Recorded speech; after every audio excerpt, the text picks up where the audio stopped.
Viewers, ready for an epic adventure. Sister found Doma's tent with a bottomless well beside.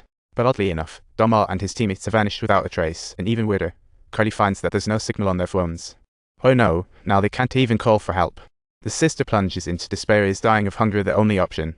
Just then, Sayoma spots shoes in the bushes, realizing they're his missing brother Domas. He frantically tears through the vines. But his brother's gone, and she doesn't know how to comfort him, so stands quietly behind. Meanwhile, the lady grabs binoculars. She tries to spot an escape route, but the tribespeople have already blocked their way, clearly not planning to let them leave alive. Now, the sister can only pin her hopes on the hotel, praying that the hotel staff will realize they are missing and call the police for help. Suddenly, there's a jarring phone ring. Strange, they clearly have no signal.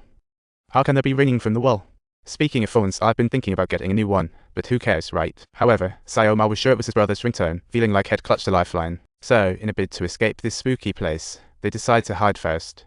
They tie a rope around Sayoma. Then the lady and Curly start to operate the pulley, slowly lowering Sayoma into the well. But is that the truth? Halfway down, they suddenly realize the rope can't hold. The lady and Curly panic and start rotating in reverse. But clearly, it's too late. The rope snaps, and Sayoma plummets straight to the bottom of the well. The sister goes numb, shouting for Sayoma. Please respond if you hear me. I guess Sayoma's signal is bad, and he doesn't respond for ages. Reluctantly, she decides to go down and check it out. Since the blonde little May volunteers, Curly ties the rope and they start lowering her again. But unexpectedly, upon looking down, little May is shocked. Her fingers are cramping up. No, wait, the rope is still 2 inches too short. The lady above yells, "Can you just jump down?"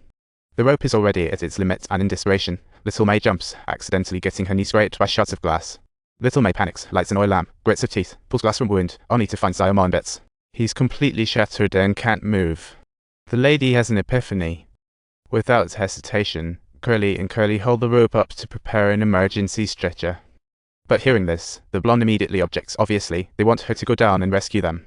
So she runs away without looking back. She hopes the tribespeople will spare them and make an emergency call. This move leaves the tribespeople dumbfounded. No way, sister, did you think we're just playing here? The blonde is done. She angrily grabs a vine nearby and throws it. It hits a little boy perfectly. The tribespeople are instantly stunned, pointing their guns at the boy. The little boy stands there, not knowing whether to laugh or remain clueless, while his mom tries to protect him but is held back by her companions.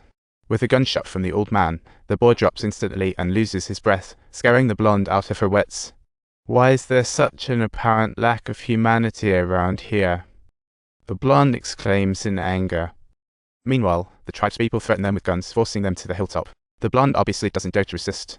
She reluctantly follows her boyfriend back up. Just as they rush to make a stretcher, the phone rings again from the well. So they all decide to wait until morning. The next day, the lady wakes up early and accidentally spots a watch on the vine. She clears the vines and discovers a severely decomposed corpse, giving her the chills. Meanwhile, little May just awakens in the tent, feeling something's off below, and when she peeks, she finds her calves entangled in vine, and one end of the vine is deeply embedded in her wound, as if it's a bug sucking her blood. Curly wakes up shocked by little May and hurriedly pulls the vine out. Outside the tent, Sayoma isn't doing well either. He's in deep trouble.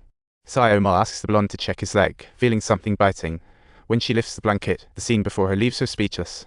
The vines consume Sayoma's legs. The blonde screams. The lady rushes out. Being a med student, she knows how to stop the bleeding quickly and immediately helps Sayoma with his legs. Just as they are still in shock, a loud phone ring sounds again beneath them. Thus, to seek rescue, finding that phone seems the only option left. So they decide only the two girls should go down for it. The lady and Curly rotate the pulley on top as the girls go down, while the blonde lights a torch to follow the sound. They soon discover a vine-covered cave from which the delightful ringing sound is emanating. They carefully step inside, and just as they search, a noise comes from behind, illuminating the area with their torch. Spotting a silhouette, they ask, "Who are you?" Seeing no reply, they edge closer. The blonde steps forward and tries to peel back, only to discover it's a long-dead woman who suddenly turns. Her gaze then falls on the phone. She walks closer to grab it, only to find it's long broken. The ringtone definitely isn't from this phone. Just then, a ring echoes in the cave again. The blonde follows the sound with her torch.